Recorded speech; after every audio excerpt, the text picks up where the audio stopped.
Hello guys, welcome back to this channel. In today's tutorial, I'm going to show you how you can add numbers to the rows in a Google Docs table.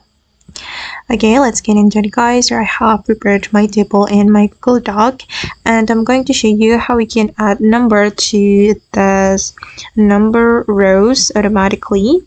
First of all, I'm going to select the rows like this and I'm going to go to the numbered list right here, and then I'm going to select for example this one guys, this type of numbering.